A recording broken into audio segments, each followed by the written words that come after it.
Hi, everybody. Thank you for tuning in. This is actually Caucasian. My name is Nur Sara, and I come on here and I talk to ethnic Caucasians. So far, my luck has been Circassians because I'm of Circassian descent. And we basically just try to share stories of real Caucasian people, ethnic Caucasian people, what they're like, their background, their stories, and just kind of paint an actual realistic picture to the word Caucasian. Today's guest is a lovely woman named Sally. I had the pleasure of someone referring her to me, and I went for it. So I don't actually know Sally, but I've gotten to know her preparing for this live. She's lovely. You're going to see what I'm talking about once she gets on here. A little bit of information that I have about her. She is Circassian from Syria, and she lives in New York, and her passion for helping others led her to start a nonprofit by the age of 22, which is so young, and become an NGO delegate at the UN. So we're going to be talking about some amazing topics. I'm so excited to get to know her. We're starting a little bit late, but that's fine. Thank you to everybody who's tuned in. I'm waiting for her to hop on here, and once she hops on, you guys will get to meet this radiant woman. I can't wait to share her story with you. Other than that, thank you so much for tuning in general, whether you're watching live or you're watching on the grid afterwards. I appreciate it so much. This page is dedicated to actual Caucasian people. And if you're on here, maybe the name struck you a little bit about, what is an actual Caucasian?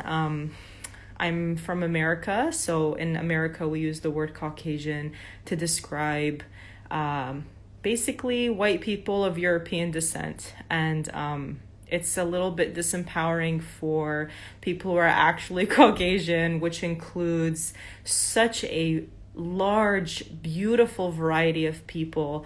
And to be honest, it takes away from people of European descent as well, because giving them a very general term that's not accurate to their own ethnicity takes their ethnicity away. So this page is basically just about bringing that, the meaning of that word back to life by meeting actual Caucasian people.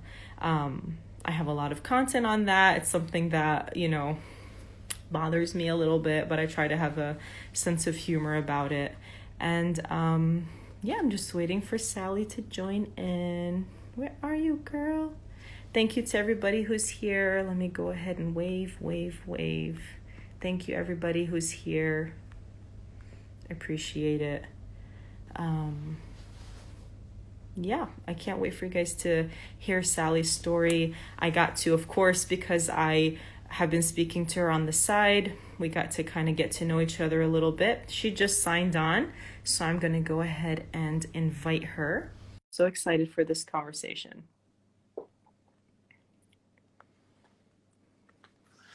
Come on in, Sally. It's almost midnight here in Istanbul.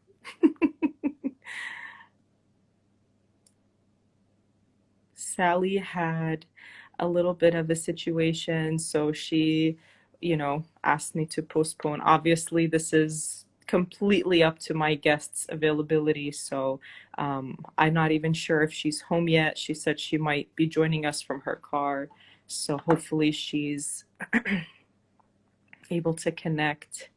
Here, let me try again. Invite.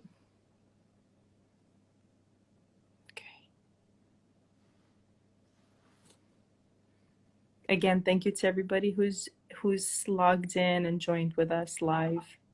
Oh no, she's unable to join. Oh no, oh no, oh no. Let's try again. This has happened before, so it's a small miracle that we're able to do this. So I just try to be grateful and patient. Hopefully her internet works. If it doesn't work, Yes. Yes. How do I? Oh, wait. This is There you okay. are. Good. How's this? The other side of the living room. No, that's not what I'm here. How does this thing work? Yeah, I'm like literally. That's literally. I'm like, okay, wait. How do I flip this? Because I don't know if I've joined anybody online, like live on Instagram. So Right. I had to figure this out. Oh, it's all good. Thank you so much for taking Yeah. time, joining me, talking to me. I appreciate it so much. Um, Thank you so much for postponing, like for I don't know, 15 minutes. it's all good. Thank you so much. It's all good. Everybody sees that everybody's popping in now. All the messages are coming Yeah. out. I'm seeing names that are probably people you know because I'm not Yeah, familiar I with see names. my friends. Hi, Nart, and I see Risha. Risha is in Belgium. I see Oh, my friend Sarah from Syria, and so beautiful. yeah, so I'm Excellent. trying to Beautiful. find Okay. the Well, way. I introduced you briefly before you came on. I basically just reiterated what was in your the little blurb that I posted about you. That you started a nonprofit at 22. You became an NGO delegate at the UN, and that you're living in New York, but you're of course Syrian Circassian background. So Sally, just introduce yourself maybe a little bit further, maybe embellish a little bit on your expertise. This UN thing is amazing, mashallah. Like, what an achievement. Um, and just, your connection to your culture, just kind of give us a little bio of you before we get into the good stuff. Okay, so where do I start from? First, do you hear me? Is everything okay? Because I don't know if everything. Okay, all right, great. So my name is Sally Shobat, and my last name is a little bit hard to pronounce in English. So in Arabic we say Shobat, and in Circassian it's Shubut. So, and I come from Damascus, Syria. I was born and raised there. I am. My dad is Abzak, and my mom is Kabardey, and they were both born in Jolan, or Golan Heights, as known in English. And I lived there in Syria, in Damascus, for like 15 years in this area called Masakin Berze, which literally historically has been on the outskirts of Damascus. It's not where the actual Damascene Shami people lived and traded. And so it's basically this community of displaced Nashin, or Wow. like the displaced from Jolan or Golan. So I basically was raised around a lot of Circassians in that area, a lot of, most of which were from Jolan. And so in my earliest memories of like my interaction with the community has been Bilhara, out in the street, in the neighborhood. Because literally every door, every household that was in the Hara where I was born was Circassian. Doros and Karados and Stases and Ketaus and Karafs and like Oh, everybody lived there. And so for me, it was like, oh, so this is what, Circassians do. This is how we look like. This is how we interact. And so wow. it was that's like my earliest memories, the amongst the first.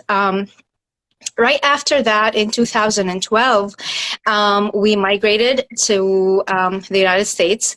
I had my entire mother family here, and so they applied for us, they petitioned for us to come here in 2000. So 12 years later, we get the interview in the American Embassy in Amman, and then we go there and we do the interview to come here. I have three younger sisters, and I'm the eldest, and we're like, I just love how that dynamic is because, like, I don't know how to, like, I don't know if I would really like to have a brother. Like, I don't know how that feels, but I really love the fact that we're all sisters and, we can sort of like borrow from each other. I'm like, so I love it. So it's like kind of a win-win in every direction. Right. But so yeah, so I was the oldest. I've always been like the one that's in charge, not in charge, but sort of responsible. Like when my parents are not here, I took care of my younger sisters. So in 2012, we come here and so at that time I was 18. I was 17 and a half.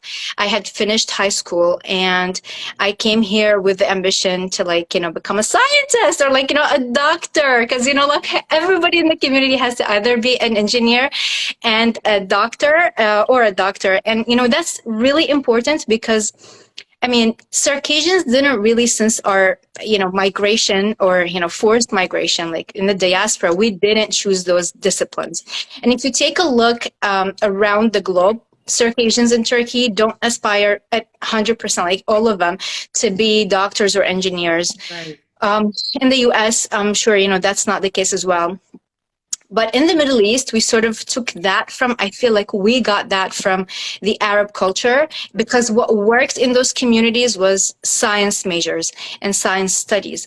And so I get that pressure from my parents, to like become a doctor or an engineer. So I come here and, yay, let's do pre-med.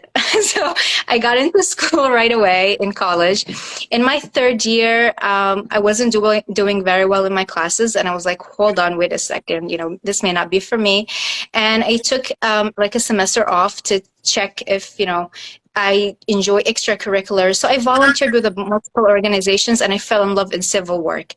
So civil society, nonprofits, community work, I really found my passion and I was like, hey, this is what I really want to do. So I started tutoring refugees, working with the CBA, working with other organizations until it landed, in my lap, this opportunity to start a nonprofit.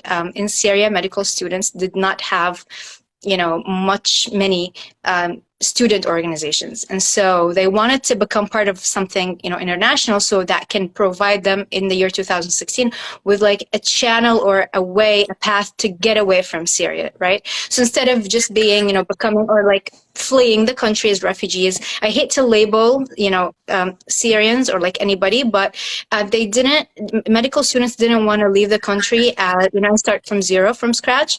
And they wanted something further than Europe.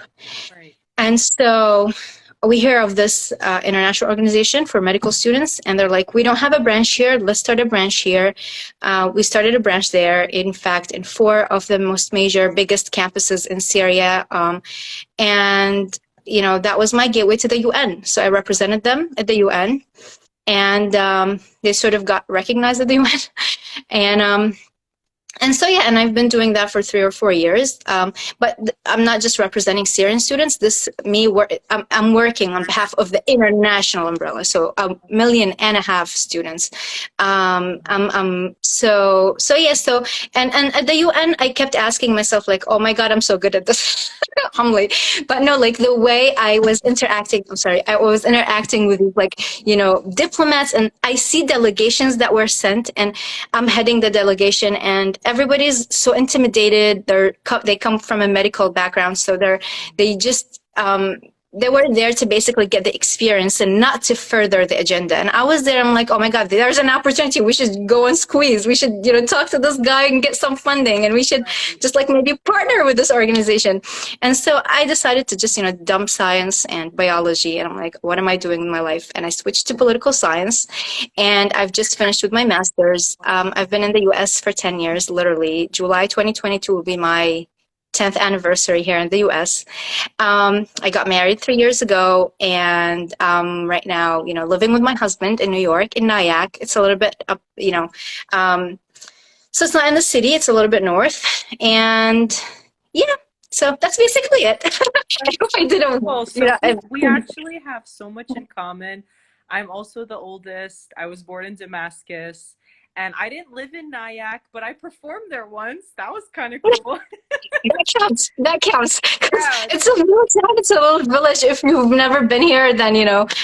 It's okay. So a performance counts. Totally. I mean, it's like a piece of you, So yeah. That's incredible. So 10 years, you've done so much in 10 years. I mean, when we met and we talked a little bit via like WhatsApp messaging, I'm listening. I'm just like, oh my God, just an incredible family story. Your parents, your father specifically from Jolan, growing up in it's such a Circassian community in Syria. I mean, wow, just wow, just amazing. And there is a major element here that we're going to go into, which is the Syrian war. Mm-hmm. I actually follow. I'm close acquaintances, good friends, internet friends with a Bosnian psychotherapist. And Mm, I had her talk to me one time and I asked her, so how did you get into your field? Because she does a lot of community work with mhm, Balkan people. And she said that the wars that went on there in the 90s changed the trajectory for her people forever.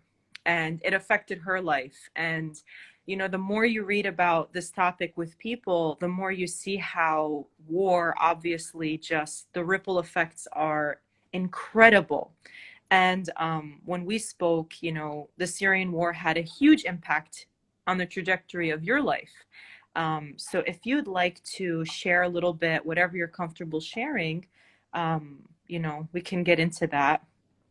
You shared so much about your story already. So if you'd like to get into that, take it away. Because so many of the community members, like I've never been back to Syria, but I have such a huge place in my heart for it.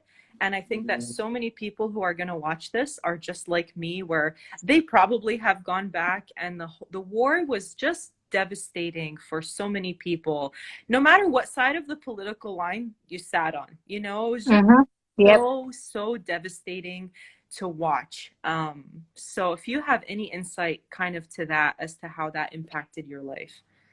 So it's hard to speak about the Syrian war without first, linking it to our Circassian culture and like us as Circassians, an ethnic minority living in a country that's filled with ethnic minorities, but they're, marginalized. And also without referring to the fact that, we are the byproduct of a war. I mean, why are we here in the first place, right? Why are we in Syria? So I'm going to take us a little bit back in the, just in the timeline. So my dad, no, my grandfather was a farmer. And a lot of us Circassians in Jolan or in the Golan Heights were farmers. And, although, yes, we were literate, everybody knew how to speak Arabic, read and write, the basics. They've done some sort of elementary, middle schooling. There are a couple that made it to the city and, in fact, went abroad to study from my dad's generation. But from my grandfather's generation, that's their community. Right. And they've done that since they were resettled there by the Ottomans, right? And so in the 1960s and the 1970s, there's this clash with the Israeli occupation and the Golan Heights are captured. And so my dad was at the time around 11 years old. He was a kid. And they were displaced from Golan Heights along with a lot of Circassians, and they came to Damascus. And so what the government does is it settles them in this, again, Masakin Berze or Berze, which used to be more like the outskirts and the suburbs.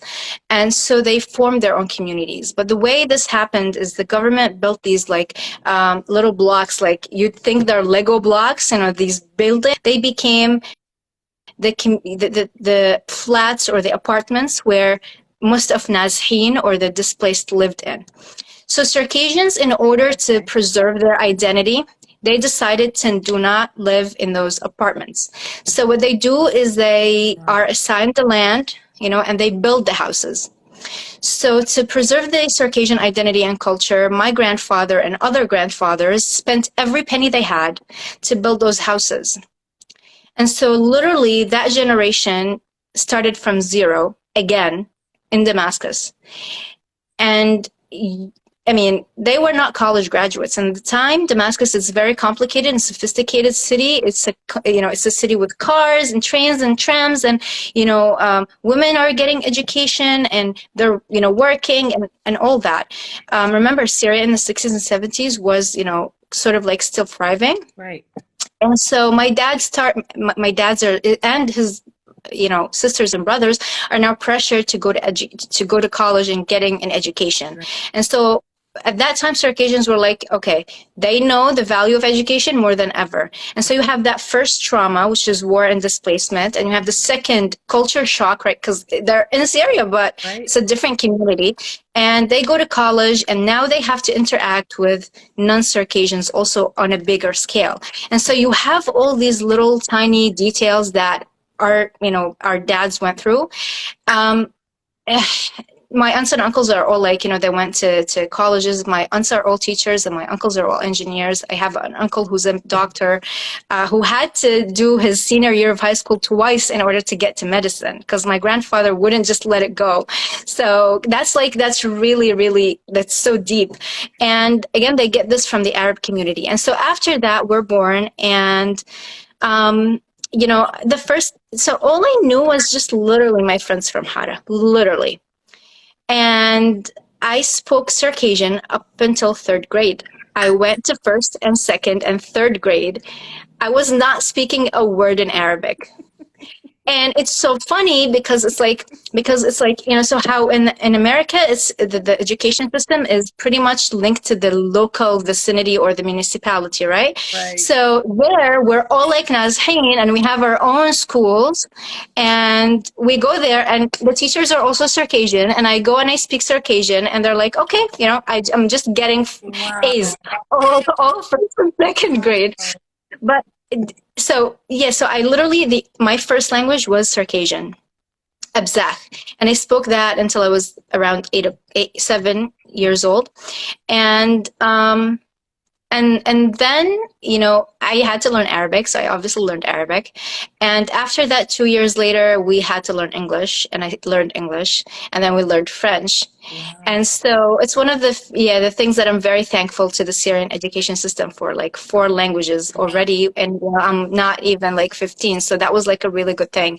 But again, my schools, we had about 20 girls in my high school that were all Circassian. Same thing in middle school, same thing in elementary school. We had little community centers like Jama'iyya we'd go to and, learn how to dance and do summer camp and do learn how to speak and how to write and sing. And, it was very fun. And then the Syrian war, the war in Syria broke out in 2011. And at that time, I don't know if it was a war. I'm a little bit political sciencey. I'd call it a revolution at that time, the first year. But so my parents decided to make me switch schools, and I go to this Shami school, this high school in Medan, literally downtown, Damascus. I was the only non-hijabi. I was the only one, that was not from within the gates, within Damascus gates. And this is a joke only, maybe Syrians would understand. But I was sitting there and, there's something weird about this because I'm the only one without the scarf.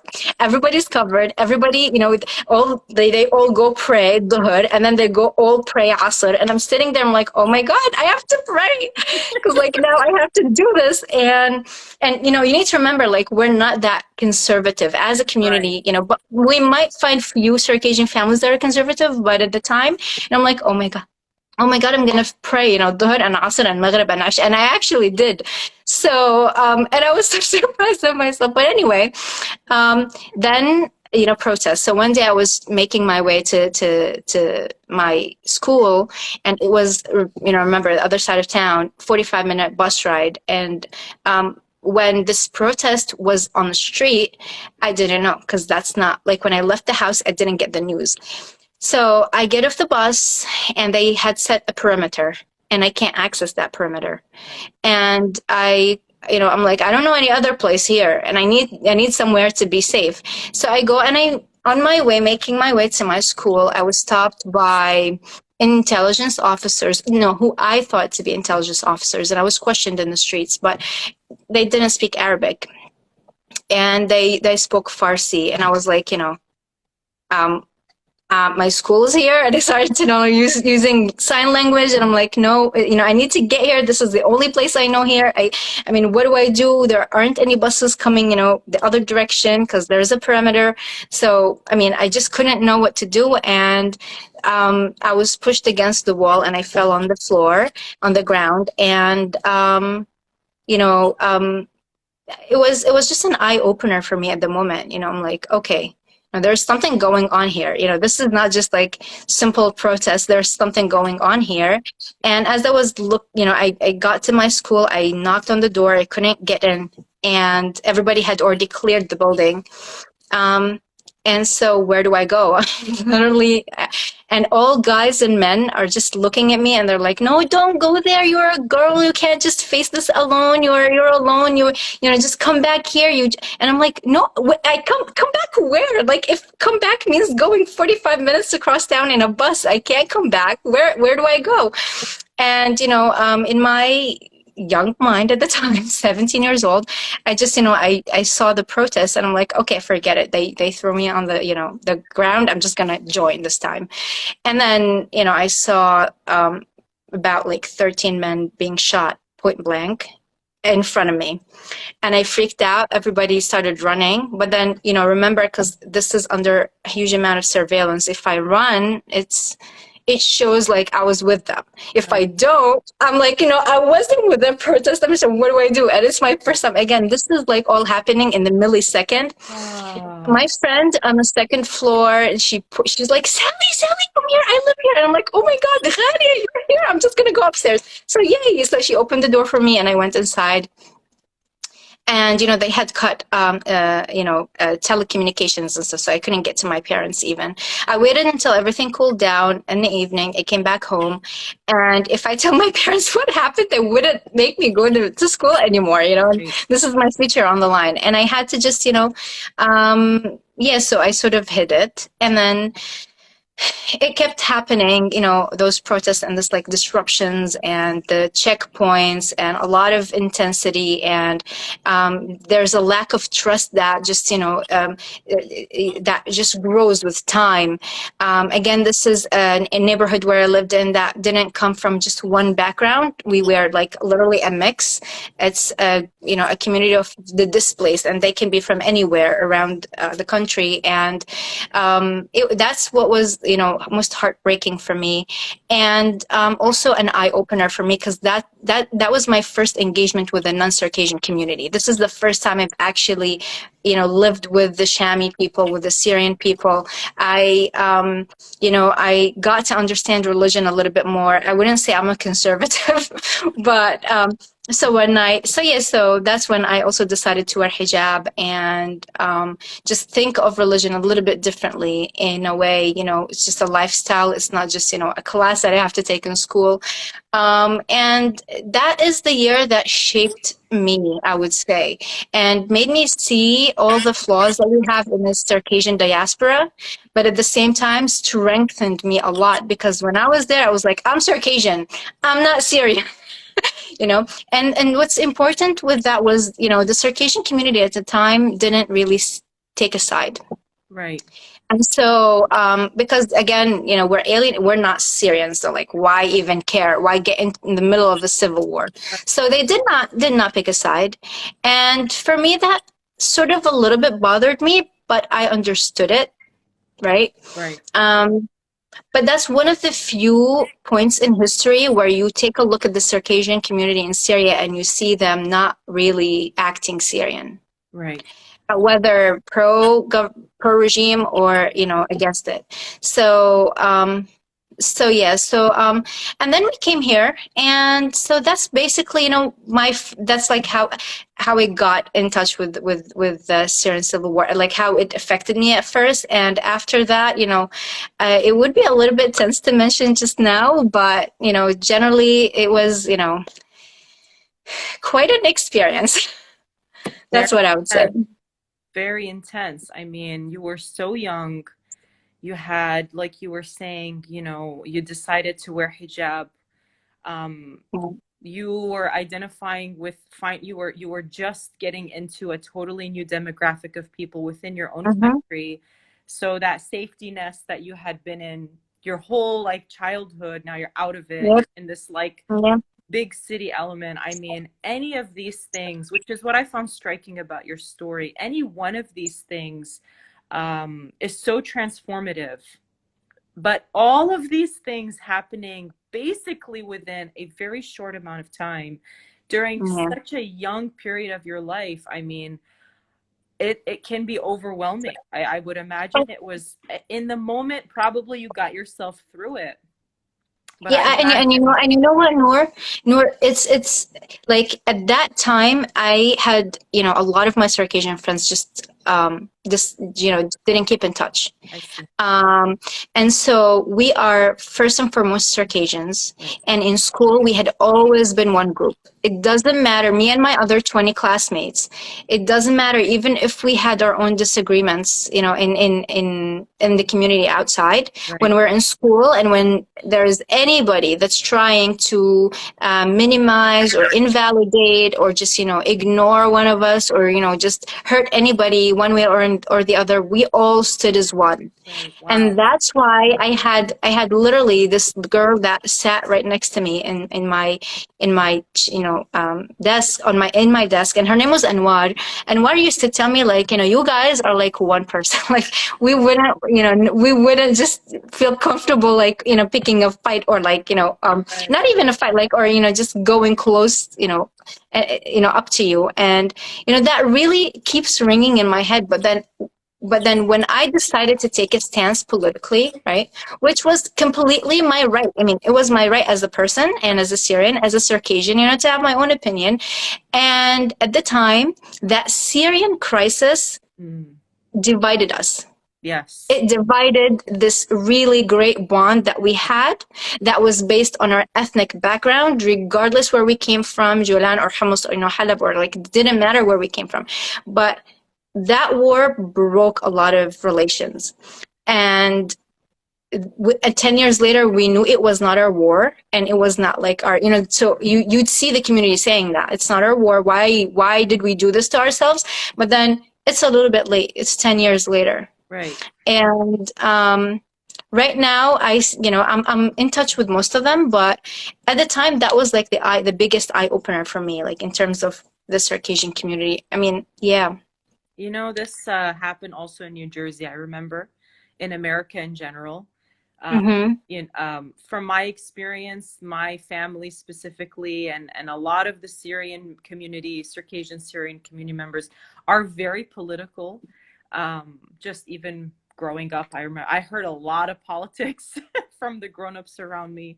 And everybody had an opinion. As you know, in America, everybody especially believes that they're entitled to their opinion and they believe in it, and they're very passionate about their opinion, whatever it is.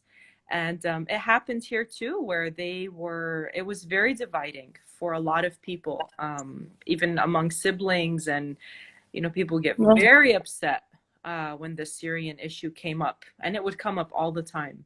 So I totally resonate with that. That's it's a very important topic to talk about. And I wonder, I mean, it's amazing you were saying 10 years later, you're still connected with your friends. You managed to reconnect with some, I guess. But like you said, it feels like late. It feels like, It feels late, and we were in a very vulnerable position to begin with, right? Because remember, like, we were all displaced multiple times. It was our generation that was supposed to be, the most stable. Like, my dad was displaced, so I was supposed to be the most stable. But then again, it happened again, and we moved to the United States. And a lot of other Circassians left Syria for Turkey and Jordan, and even made it to Europe. And I can only imagine how that could, feel for my generation there. But it was, you look at it from a Circassian perspective, and you see, was it really our thing? Was it not? Was it worth it? Again, I mean, here in the U.S., when I say I'm a Syrian Circassian, they'd be like, no, you're Circassian before you're Syrian. Wow. And I'm like, it doesn't matter. I lived there 18 years, Right. So, and so the reason I'm bringing this up in this interview is because, if and only if you had lived in Syria around that time, you would definitely incorporate that part, the Syrian part, in your identity. It's at least as important as Circassian it is, because it was a very nationalistic movement. It was like it was a tense atmosphere. Everybody had to have an opinion because it literally affected everyone. I'm talking about a neighborhood, Ahara, all Circassian. 2011 happens, and then we don't interact the way we used to. Even if we did, it was not as deep as it was. And so we had to have opinions. Wow. You told me previously, briefly, that when you came to America, you experienced culture shock. Yes. And I would love if you talked about that a little bit as far as like, what part of the American culture or Circassian American culture gave you that culture shock? You had just left Syria, you had all these intense, life-changing experiences ingrained within your personality, and now you're landing on American soil and getting to know your new home country. Like, what what was it about that experience that also continued to shape who you were, who you are? All right. So I'm going to start with the American community first, because that's the easier one. Okay. Before we get into the real deep stuff. But no, so the American community is more individualistic, and it's more like, thinks more of the I perspective. Mm. And from where I come from, it was more like, a collective way of thinking. What's better, what's best for the family, what's best for everybody. So it's not just my own good, it's also everybody's. And it's, they're basically where, I don't want to say limits, but, more opportunities here, which means that this I perspective can get very aggressive and can become like, because there's no limit, there are a lot of opportunities. It doesn't matter what the consequences are of my actions, and the I is very important. And, it took really like a big toll on me, because now I have to fight. I'm in an environment that I have to go and literally grab everything I can, because otherwise, I'm literally like in an opportunity jungle. And I always tell this to my tutors, to my students that I tutor. I always told them, you're in the most, fruitful, most, the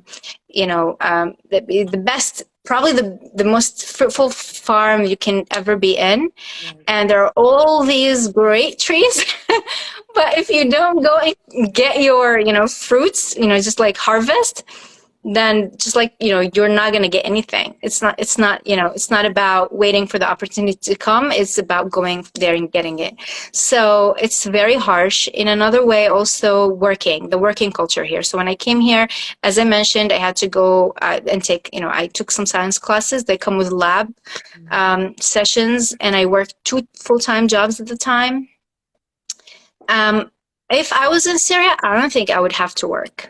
Right. And so working 2 jobs, that's like, that was a shocker for me to just make ends meet. It was very brutal for me. And I spoke 4 languages at the time. I spoke English very well. I didn't need ESL classes or anything of that sort, but everybody would just look at my accent and be like, what are you trying to say? Or make fun of my accent, right?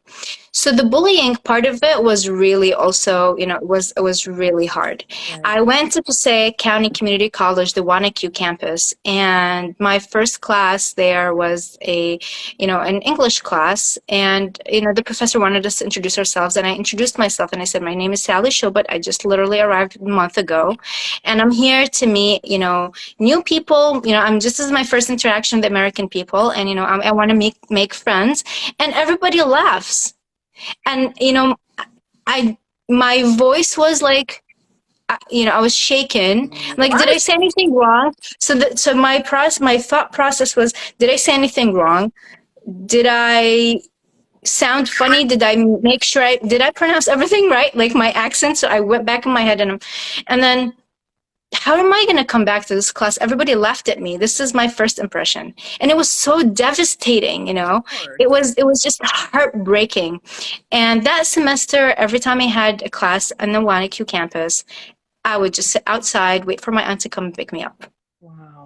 I went there and I went in for my classes and left out. Wow. And, and just like that, and I blocked those memories because I don't remember any of that. Wow. Mind you, those students, they were all white. They were all born in America, American, born and raised. I had another class in the Patterson campus, which is more diverse, has like more low income, sort of lower middle income class. And I was doing really well there. because Right. everybody has accents, and that's where I thrived the most.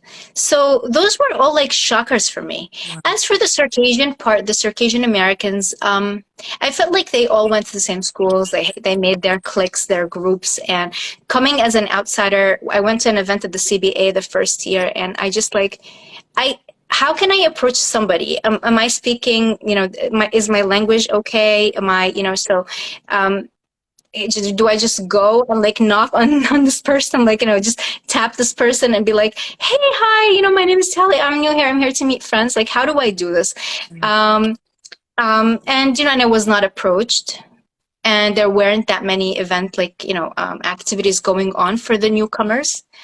So it took me 2 years or 3 years to come back at the CBA and actually interact after I actually got, more, I mean, felt more comfortable with the culture Right. here. So, Right. Right.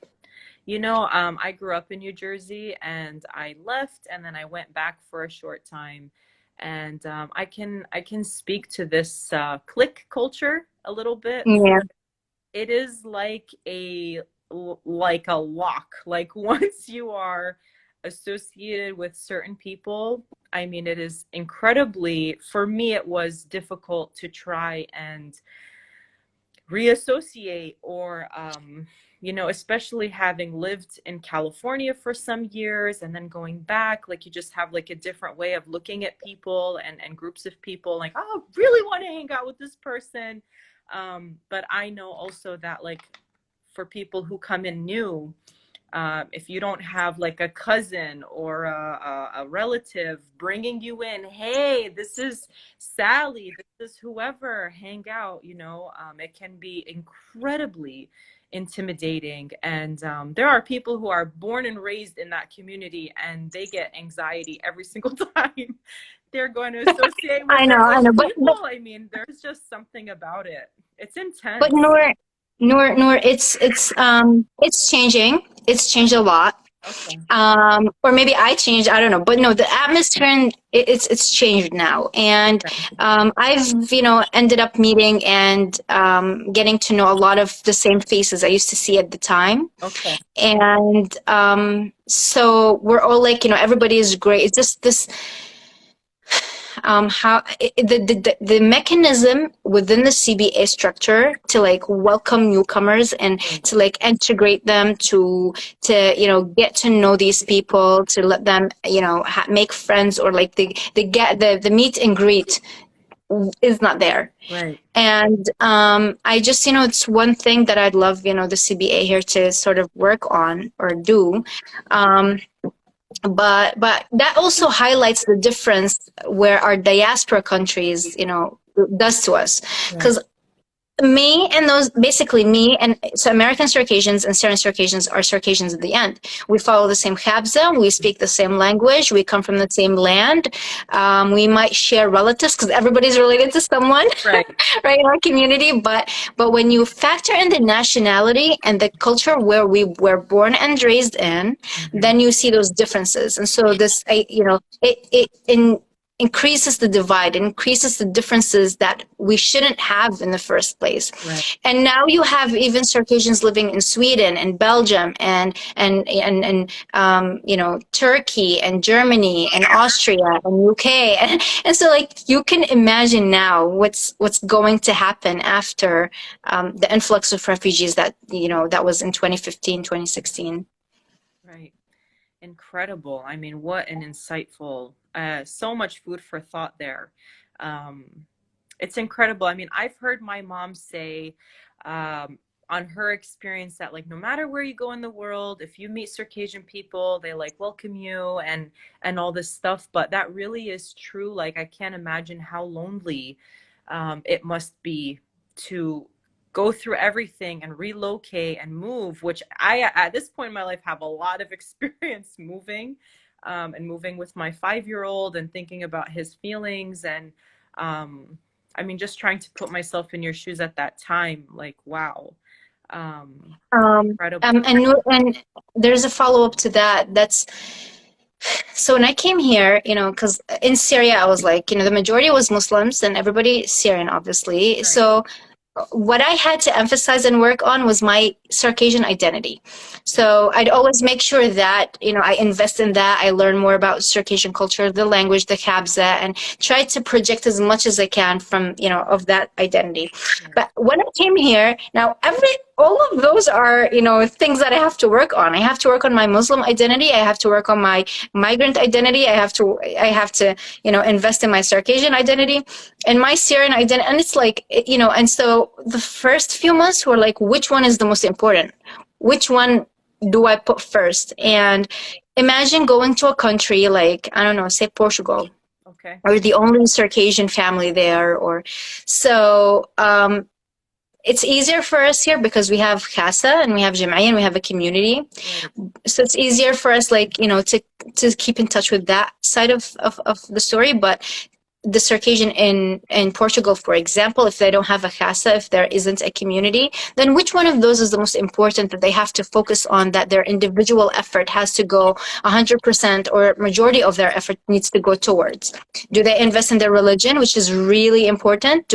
And then there's also the countries that we sort of like ended up being at have, or at least when I say we is the Circassian, Syrian Circassians, they all promote self-freedom and individual freedoms and rights. And so if I decide, like, I'm not Syrian anymore, like, I don't like Syria and this Arab, like Middle East stuff is not me, Yeah. and they want to drop that ID. So you have all these now changes and micro changes that are happening on an individual level and a family level. There are families that are very religious that want to get away from the Circassians, as far as they can, because they might be, a little bit, the Circassian community could be a little bit liberal to them. They want to really raise them on like a religion, sort of path, but add the Circassian to it. So, Right. so all these small, choices that families have are going to incorporate. I mean, they're going to be reflected in a much more complex puzzle painting for the entire diaspora.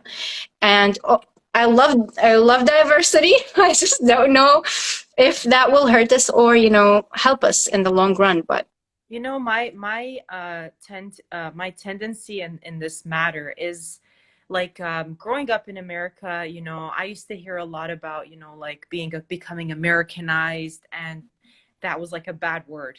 And I used to kind of like internally, I would resent that, and at the same time, I would fight it, and it's very confusing, and yeah, it's hard to know, and you're so right. Like at some point you have to kind of choose, like how many facets am I representing with my entity? yep, How complicated can my identity be? How many yeah, layers can it be before I don't know who I am anymore?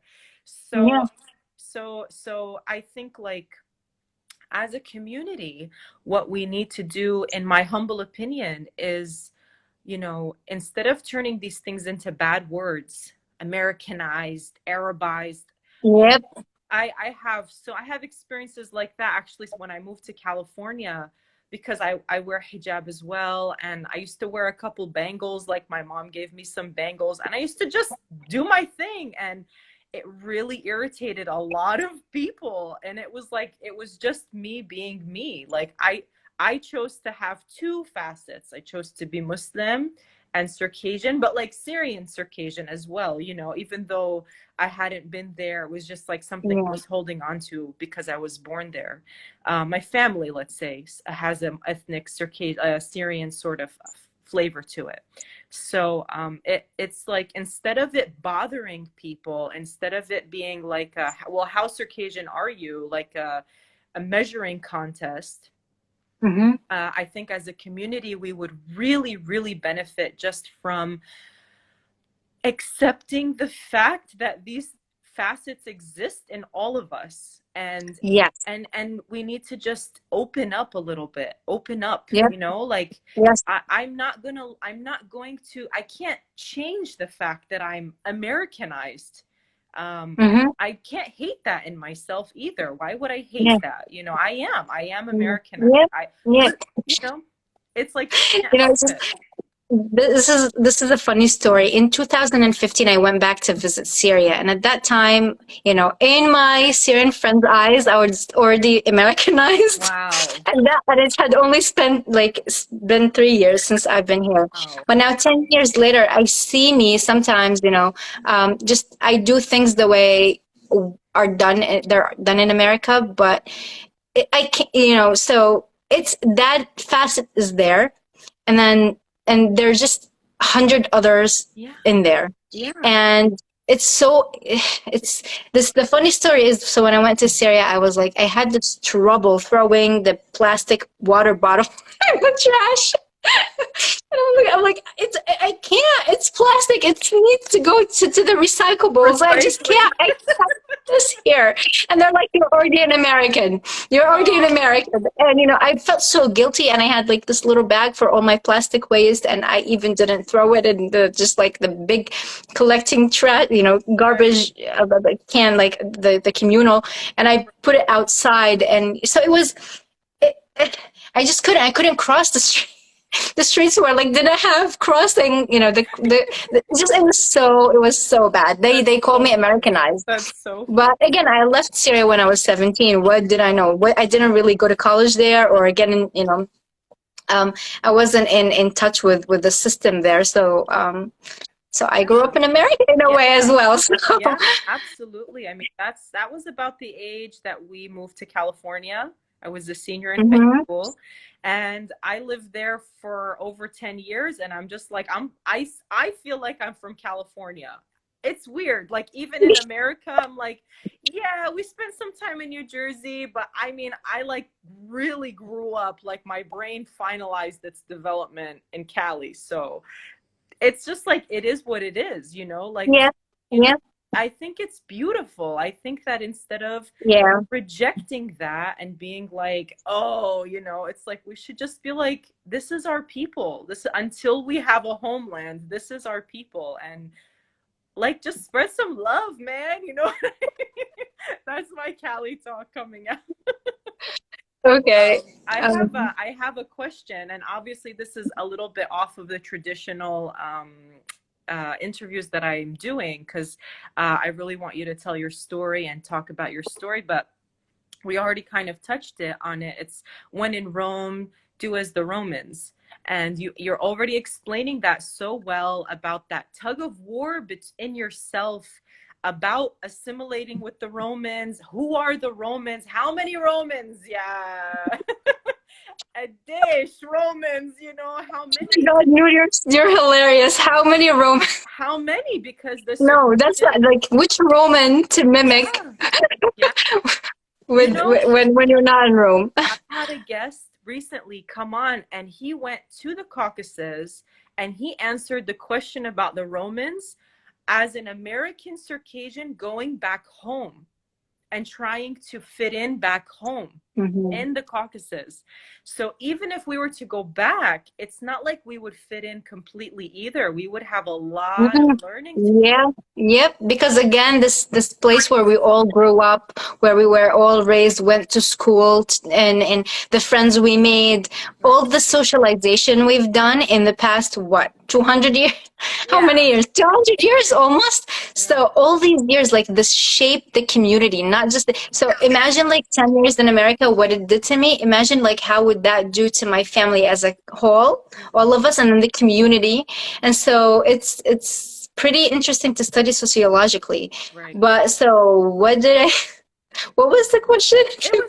I was just saying that that's you kind of answer. We've been answering it. So Yeah, we when in answered that. Yeah. and do as the Romans. So amazing, amazing insight into that. My goodness. And then we have your path to healing, because obviously being so young, carrying so much life experience, we'll call it, obviously incredible weight just from moving, oh my god, so many times, even your father being from Jolan and having that element in your life so heavy, like the hmm community you grew up in, um, a path to healing. You managed, with everything that went on in your life, you managed to get into a passion, something that interests you, a career. You managed to get married. You managed to progress in your life. Um, Mm-hmm. tell us how. How did you manage to do all of Right. that? So, so this has not been easy for me, as it has never been easy. I mean, a lot of, this might actually be a common area where immigrants and minorities actually, refer to. So what I'm going to say is not just specific to me. There's this thing called generational trauma. It was one of your questions, Right. and so generational trauma, it's this trauma that occurs in our life that changes the way we behave, and then it's written in our DNA and passed along with the rest of the DNA, right? So this displacement that happened to my ancestors and my dad and now me, just like I think is gonna, be passed to my kids. And I thought, like, I need to break this. And at a moment in time, with my two full-time jobs and my two part-time jobs and my full-time school, and this culture shock, all of it came down on me, is very, very heavy burden. And I thought to myself, this is what's going to define me in terms of my own generational trauma and like the way I deal with it. Right. And I decided to basically just break it. I mean, this is going to be a little bit deep, but so yes, so I went, I went to therapy. I faced all all the issues that I had as a person growing up in Syria, or even the Syrian civil war, or moving here, and also all the stress that I have. This, ambition that keeps, like, doesn't feel like it's happening, and that's why I helped the community. I went into volunteer work and communities, work, and I found, like, my own healing is attached to helping others, to lifting others, to helping other refugees. So I tutored refugees. I tutored, I helped women. So, for example, these refugee families, their mothers didn't speak the language, didn't know how to get their driver's licenses, didn't know how to get a job. So basically, I helped a lot with that, and that made me feel like I'm doing something Right. useful. Because I don't want anybody else to be where I was. Right. And so I used my own traumas to help others. And that's why I got, this nonprofit work, and this, even, the UN. And my choice of doing political science stems from that, because of my, the story I had with the Syrian civil war, because of me coming here and having to explain to everybody that, I'm Syrian, I'm Circassian, I'm Muslim, I'm a migrant, like all these, so yeah. And you know what? I mean, therapy helped a lot, and therapy, I'm not, scared of it or fearful. And I tell everybody around me, if you need it, just go and do it. There's nothing to be, there's nothing to stigmatize about this. And it's not like you're not crazy if you seek a therapist.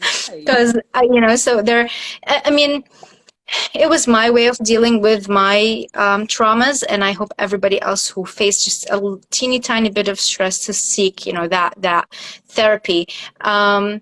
So one thing that helped me really at the United Nations, like, how I was mentioning my accent and like this bullying, the fact that I was different, like in the white community here, at the UN, they embrace that. Like, I'm wearing hijab and they're like, it's totally normal. Right. I have an accent and it's totally normal. Right. And so I felt really comfortable there. I was embraced for being different. And so now I'm not afraid, and I'm not embarrassed if I have an accent, or if I pronounce a word, or if I, have wrong grammar or whatever. I don't care about that. Right. So yeah, so those are some of the mechanisms that really helped me in this, facing everything that I had to go through. So. Of course, amazing. It's like I always knew it, but coming out to Turkey, just stepping off of American soil for a minute, Yeah. Out here, they are so focused on teaching their kids languages. The more, Mm-hmm. the better. I mean, what do you need to succeed? What are the major? I've met parents who are teaching their kids German, English, Arabic, Chinese, Turkish people. Like, it's it's a beautiful just to have that window linguistically into an entire population's culture. And as Circassians, we understand the value of language. Um, Yeah. so when you say about the bullying and the teasing, girl, if I was there, Yeah, now when I think about it, it's just so the first year was really tough for me to even yeah, stand up when like even if I'm in a retail store buying something and they right, go like, "Oh, your coupon is expired," or like they used to make so I used to be a cashier the first 2 3 years, but like so there were comments sometimes the AC would go out and you know what the manager would just go out to say she'd be like, oh, so now you want an AC? So did you? No, you didn't have ACs in Syria. Why are you? What are you complaining about? And I'm like, come on. what are you talking? And then it's so ironic because she was Turkish, and I'd go like, oh, so you had them in Turkey? Yeah. Because like what else do I say? So that was like really my waking up. This is the time I'm waking up, I'm opening my eyes, and I have to be strong. Remember when I said everybody here thinks about themselves first Right, before everything else, right, and the I comes first. So and it's I have to be so strong, and I have to be so independent, and I have to be I just have to be courageous and just not let anybody violate my rights or my space or what I think should happen and should not happen. And if I think I want to keep my hijab, no one, because I had a lot of people trying to push me to take it off when I came here. They're like, you're an American now, you don't have. I'm like, what? Just can I just wear it? Can just so it's this. I'm sorry, I'm like getting really hyped here. no, honey, you're speaking straight to my heart. Keep it going. So just like just the space needs to be respected, and that is what I didn't have at first, but then I fought to get. You know what I mean? So yes, I was bullied in community college my first semester, but then I knew how to make it stop. Yes, I was spoken to that way, in my retail job, but I knew how to handle it. And yes, I was, I made fun of my accent, and I was like, okay, you know what? At least I learned it when I was like 10 years old. Yeah. I learned, and I speak like three others. So, like to me, instead of insinuating this, like you don't have it, you don't have it, you don't have it. No, I was like, I have it within me, And I was young, and I was gonna grow up and be mature and know how to utilize all that's within me. And that's basically, this is me 10 years later. I just, I need to stop. I don't know how to. So I'm going to go to the next question. This is actually the last bit. Mm-hmm. I told you, I think when I sent you the questions list, this wasn't on it, but this is about ancestors. And Mm-hmm. the quote that I love here is, "We are our ancestors' wildest dream come true." Okay? Yep. And I just want you to think about that for a second. So you just touched on it. Maybe we can just give it a moment to kind of just give it that respect, but like an innate impulse or personality trait, which one would you say is something that would make your ancestors so proud to know that down the line of their lineage, when they faced so much hardship, that there would come one of their children that just figured it out and just said, I got this, I'm gonna do it, this is me, watch out world, Sally's here. You know what I mean?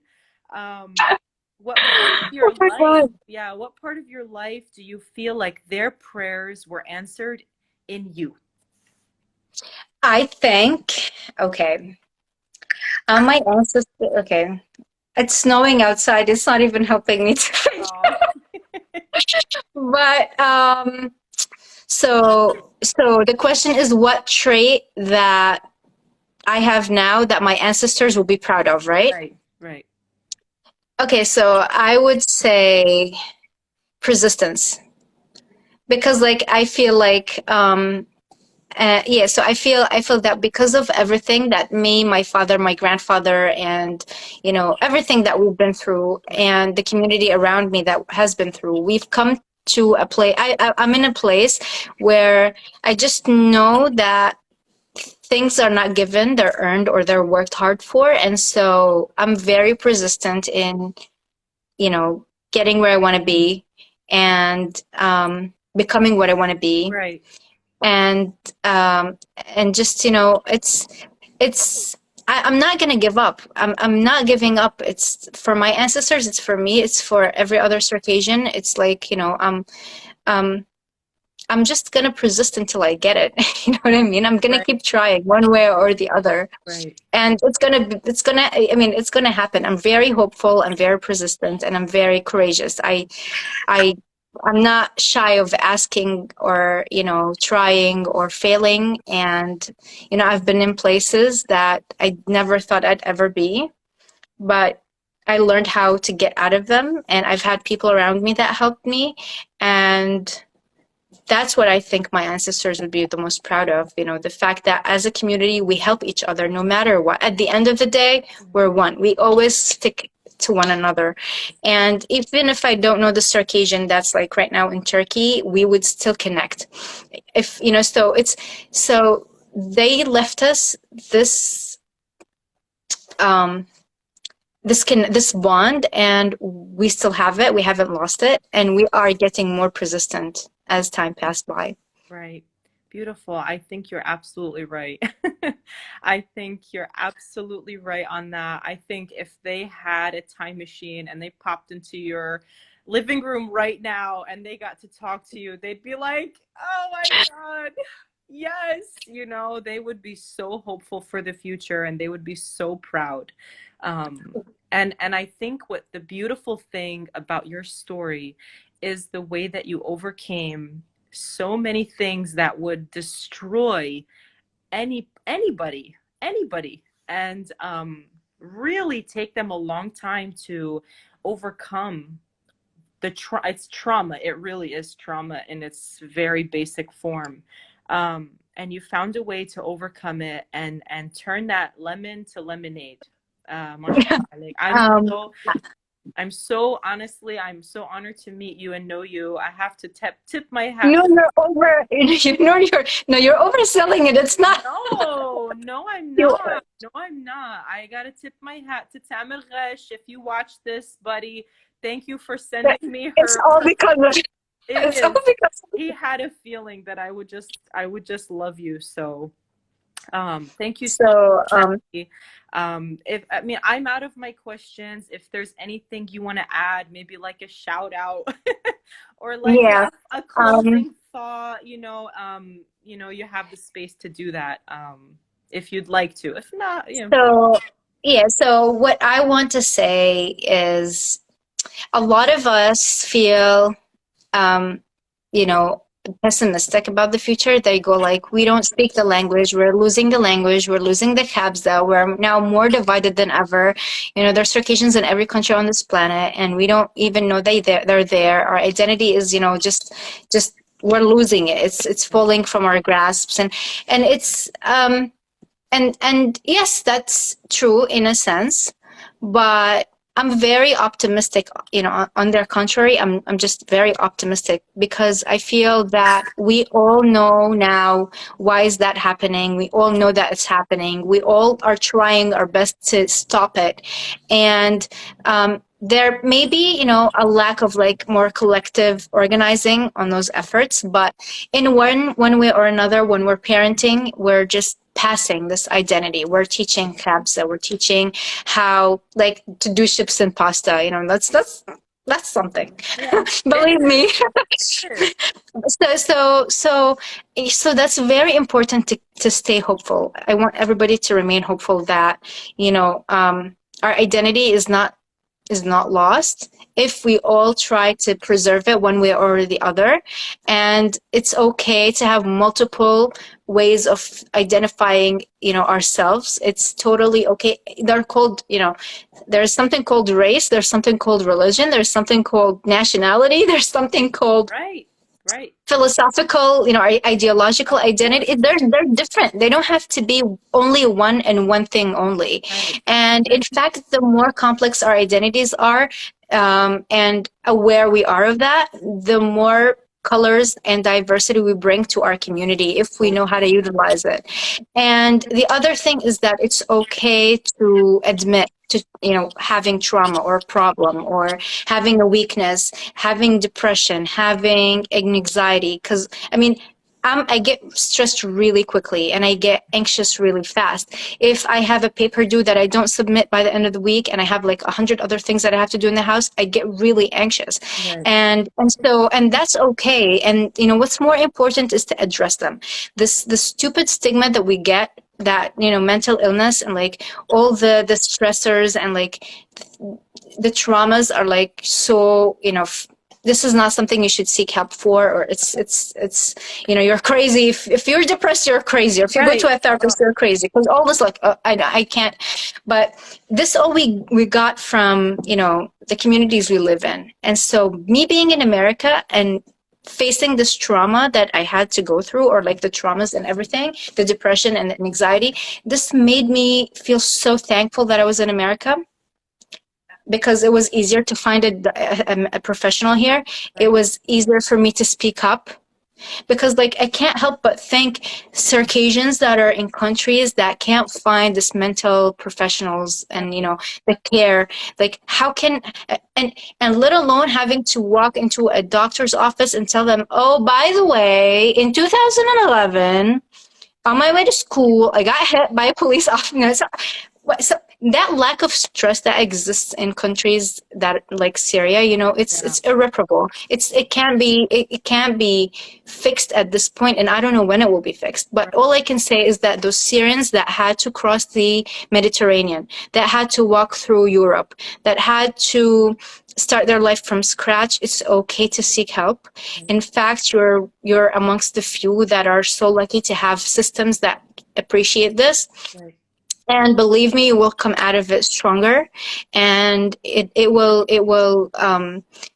just help you. You'll be prepared for anything that at that moment life throws at you. Because so yeah, and so yeah, I should stop because I don't know how to stop. I always have to remind myself to stop. And also, oh yeah, one last thing, Sure. just do what you like and do what you're good at. And this whole thing about engineering and medical school is like BS, and you don't have to like stick to that. So because that really helped me, and doing what you really like really helps. Right.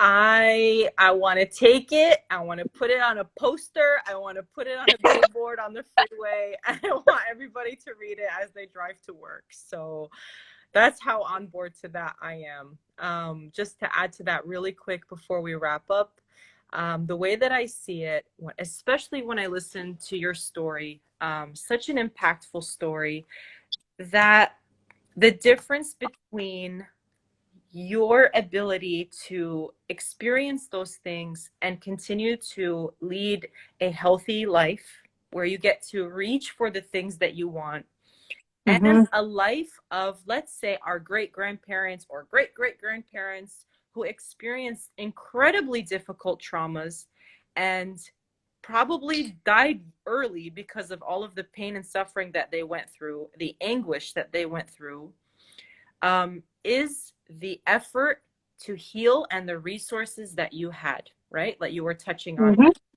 There is a gigantic privilege living in America, for example, or maybe parts of Europe or wherever, even Turkey, I think, should have an extensive. In Istanbul.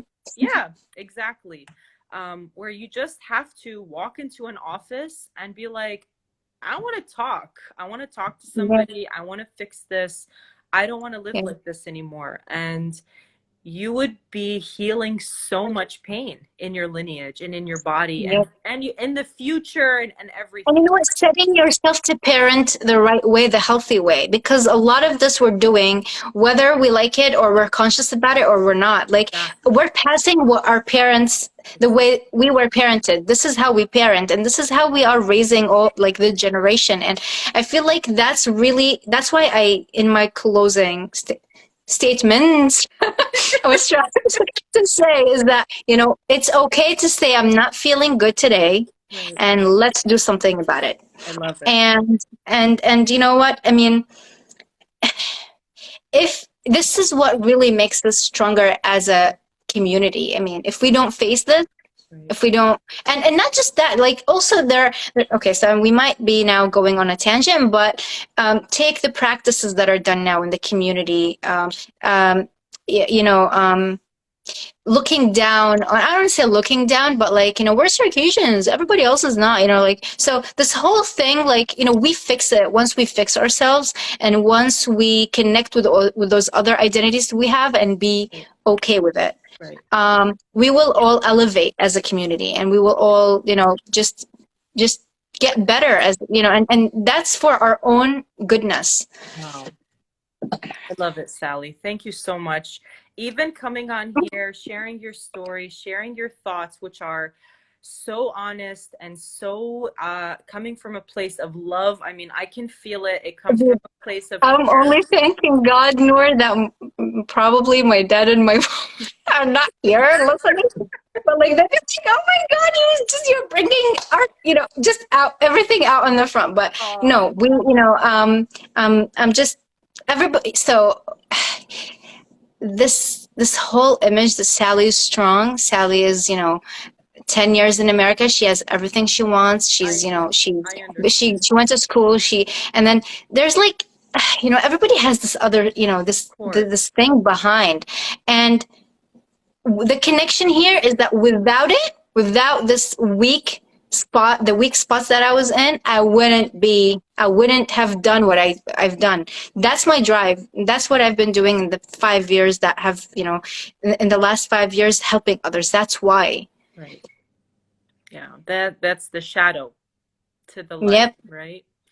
And that's something, another thing that I like to do for myself is called shadow work. Go into that darkness, take a look around, meet your monsters, make friends with them, and face them, right? And that's how the light gets brighter. Oh, Sally, thank you so much for this conversation. I feel like I went too deep. I probably, said stuff that, I don't know, but I really feel if there's one thing that I want my community to know and learn from, or, a lesson that I want to pass on is this, because, I mean, yeah, it's very important. Well, that's why I'm doing this page. I'm trying to push conversations a little bit outside of the comfort zone. I'm trying to have and those, I mean, you sent me 25 questions, Noor, and you only asked 2 of them. I know. 2 of them. Else is like, okay, so we're some people yes. they don't need the questions. Some people are a story, and I like to look at everybody. The questions are to get these types of things out. So if you don't need questions, you got something you want to talk about, skip the questions and get straight to it. That's 25 questions that I prepared answers for. There you go. And then everything, this is a joke in Syria. We say, like, when we have a test, because of how hard the questions are in school, they'd be like, الأستاذ حط لنا أسئلة برا الكتاب, to just like the student to run away. Like, they didn't study, but it's not their fault. It's the teacher, they did this. And so you sort of did that to me here today. But okay. It's okay. You passed. You got an A+. Don't worry about it. Okay. Okay, Sally, I'm going to let you go. Right. Thank you so much for spending time with me here. I hope to continue getting to know you through your social media. We'll keep in touch. If I'm in, thank you so much. Coast, we'll try to connect. Okay? Yes. Yes. So yeah, when you're here, just let me know, and we'll. I mean, I already feel like I know you. I've been yeah, we've been friends for I don't know how many years, but we've Yeah, only been in touch what like 1 month. I know. But again, shout out to Tamir, and it was great to be here, and to just get to know you. So and stay safe. I know there's you mentioned the storm, so stay warm and stay safe.